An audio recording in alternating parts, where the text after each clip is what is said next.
let's sock it to you, because it's week 24 of What Happened on My Universe Mode. And as always, we start with Raw, which took place in Kansas City, opening with a match between Trish Stratus and Alicia Fox.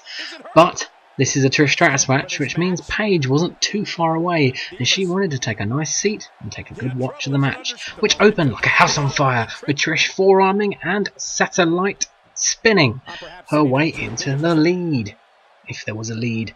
She also hit a nice flapjack before heading to the outside and confronting Paige, but she took her eye off Alicia Fox, who smacked her in the face because of it.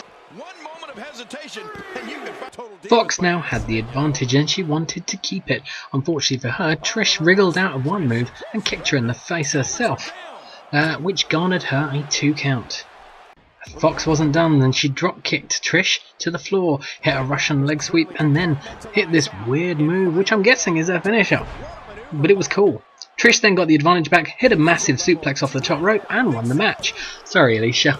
Trish ain't jobbing to you. Anyway, on NXT, Sami Zayn won a battle royal to get on the main roster, and so he made his Raw debut, taking on fellow high flyer Adrian Neville. And hey, was this an awesome match. Both men were eager to impress in Sami Zayn's debut and Adrian Neville's first match against someone that isn't Sheamus for a while, and it showed. Sami Zayn hitting a brainbuster before Adrian Neville got the advantage back and hit a reverse Hurricane Rana. Then a nice German suplex before Sami Zayn got the advantage back again and hit the Blue Thunderbomb. It was so back and forth this match, it was almost a near fall. Then Adrian Neville got the advantage back.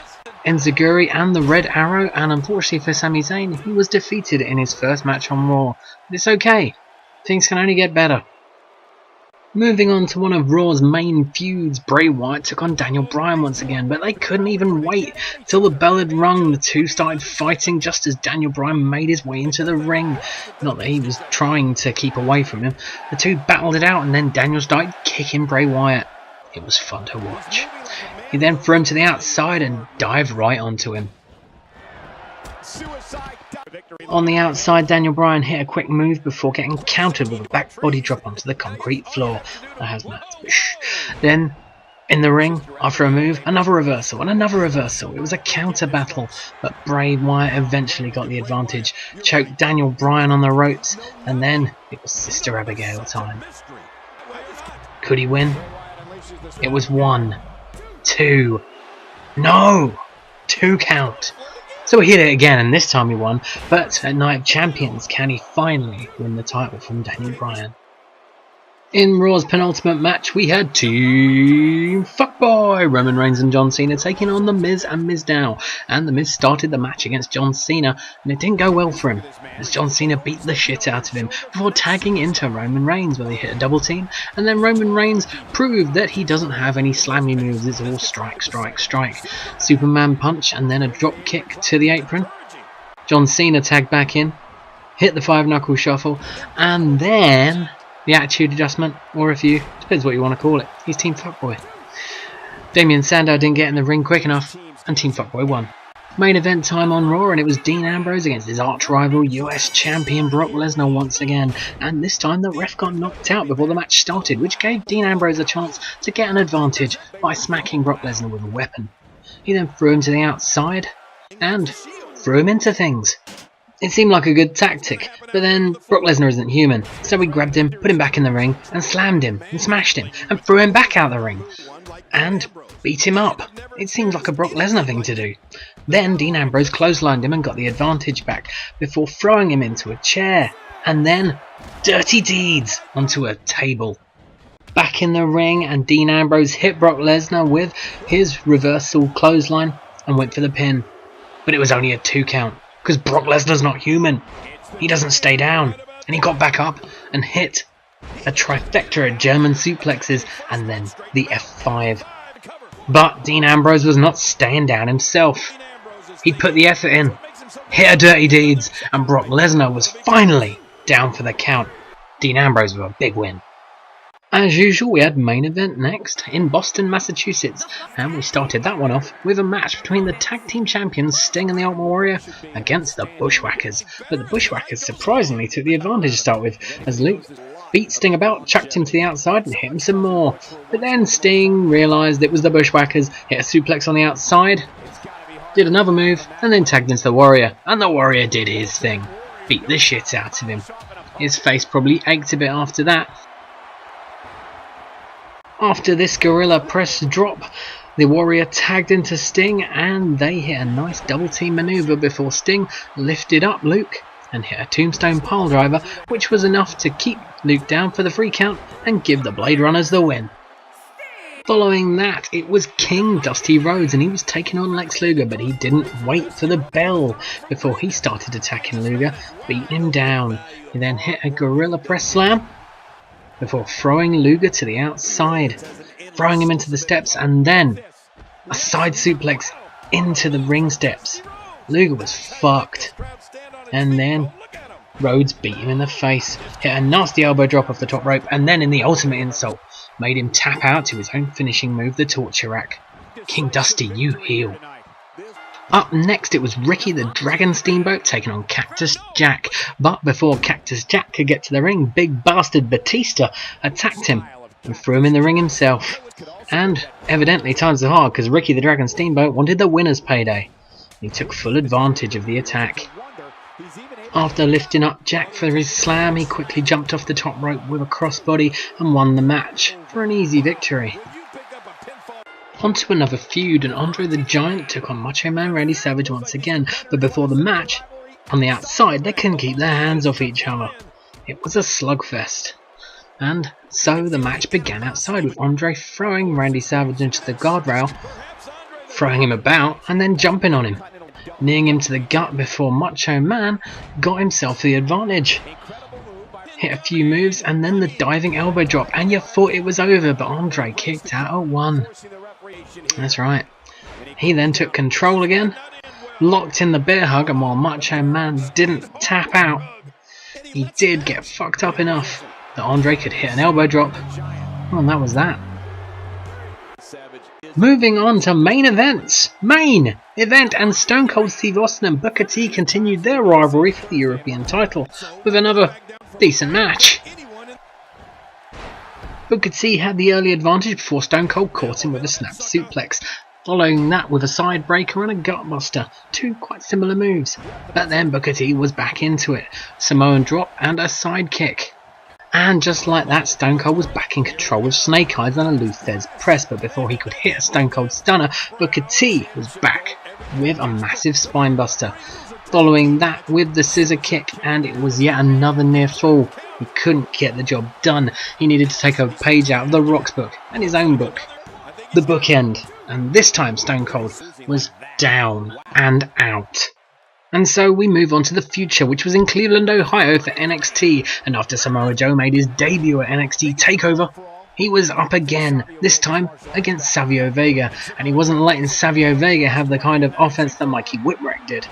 After smacking Savio with his corner enziguri, he followed that with his trifecta of suplexes, German Dragon and the like. Then he locked in the Coquina Clutch, and Savio was not going to get out of that. He tapped out pretty soon after, and Samoa Joe is 2-0. Next up, it was Blake and Murphy, the NXT Tag Team Champions, taking on the Lucha Dragons. The match began rather open, with Murphy and Sin Cara trading moves, with this crucifix opening a chance for Sin Cara to get the tag to Kalisto, but then they traded moves before Murphy got the tag into Blake, and they double teamed with the backdrop off the top rope. Another double team move, boom, codebreaker, followed up before more back and forth, and Kalisto got the tag out to Sin Cara. A nice moonsault from Sin Cara led to, well, nothing, because Murphy hit him with a brainbuster, a knee to the head, and then another brainbuster before Blake hit a frog splash and won the match in a great little match. It was nice. For some reason, Roddy Piper was on NXT and he was supposed to take on R-Truth, but Xavier Woods attacked him on the ramp, R-Truth's opponent at Arrival and his former tag team partner, and Roddy Piper took advantage of this, slamming R-Truth down with several moves and low blowing him quite hard. After a knee to the head, he put on the sleeper hold on R-Truth when he didn't last very long, but when he did wake up, Xavier Woods was there to point at him. and he didn't appreciate that. The next match had Fandango taking on Vader. And Fandango thought he probably needed to get the advantage early here, so he kicked him in the face and hit a satellite head scissor takedown, but Vader quickly got back up and chokeslammed him. He followed that with a fall forward suplex and a spinning back fist, but then, shock horror, Fandango was back in control with a forearm and a... who cares, Vader, you know it was going to come back to Vader winning. Yeah, Vader bomb, boom, and then a Vader salt, boom. That was it, Vader won. Like Fandango was going to beat him. The NXT main event was supposed to have Finn Balor against someone in, but during Finn Balor's entrance, Brian Pillman came out and attacked him with a bulldog, and then a confessional. He then followed that up with another dirty neckbreaker before clotheslining him down and the referee having to hold him back. As always, we end the week with SmackDown, which took place in Hamilton, Ontario, Canada. The first match on that was Luke Harper taking on Titus O'Neil, and as they were getting ready to face off, Darren Young made his return from injury to go stand in the corner of Titus O'Neil, and these odds didn't really agree with Luke Harper, who then walked off, giving Titus O'Neil the count-out victory. He then celebrated with his partner. Singles action in SmackDown's second match as Zack Ryder took on X-Pac, with X-Pac taking the initial advantage with a kick before Zack Ryder reversed and neckbreakered before short arm clotheslining. And then X-Pac was back in control. Northern Light suplex and the Bronco Buster. Been a while since we saw that. Zack Ryder took control with a couple more moves after that before X-Pac took him down and hit a crazy springboard move before an X-Factor finished Zack Ryder off and won the match for X-Pac, his first win back. The next man out was Goldust, and he was accompanied by Bad News Barrett, which made sense once you saw who Goldust's opponent was, the Intercontinental Champion Ken Shamrock, who Wade Barrett is soon to be facing. But of course Ken Shamrock took the early advantage and after a German suplex started working on Goldust's leg, because you know, that's what Ken Shamrock does. I guess he's done with that move, but I remember with Ken Shamrock fully in control, Bad News Barrett got up on the apron to try and take some of that advantage away, and it worked for a bit as Goldust hit an atomic drop followed by a stun gun. He then tried to work on Shamrock's arm, but Shamrock wriggled out of the ring and used that arm, well, the other arm actually, to take out Barrett. He then hit a Hurricane Rana on Barrett, a Northern Light suplex on Goldust, and then locked in the ankle lock, and that was it. He tapped out. In the penultimate match of SmackDown, Stardust was due to take on Edge, and he did, but Edge didn't let him breathe, basically. He ran down, didn't even ask for a nameplate, and then came out with an Impaler DDT, his weird face plant move, and then a few others, finishing him off with a spear. Well, getting revenge for last week, really. Which leaves us with our main event and final match of the video, and it was Kofi Kingston teaming with his nemesis, the Big Show, to take on the Usos. And before the Big Show could start, Kofi Kingston tagged himself in and decided he wanted to start, and he didn't start well though. He got fist dropped, but then got the advantage with a neck breaker and then a spinny move. Kofi then ate a Russian leg sweep and decided he wanted to tag. Big Show on the other hand disagreed and wandered off, leaving him to find his own.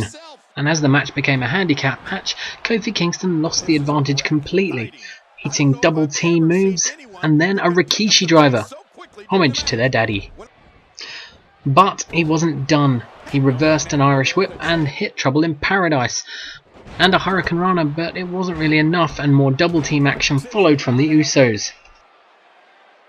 Jimmy Uso hit a Samoan drop off the top rope and a super kick before tagging into his brother, who hit the Samoan splash to finish off Kofi and win the match for the Usos, which is something they ain't done for a while. And so a few questions from the week. Can Trish Stratus take the Divas title off Paige? Can Bray Wyatt take the WWE title off Daniel Bryan? Why did Batista attack Cactus Jack? Can Macho Man ever beat Andre the Giant? And who thought Big Show and Kofi Kingston would be a good tag team? Find out all this and more next time on What Happened on My Universe Mode. Like and subscribe.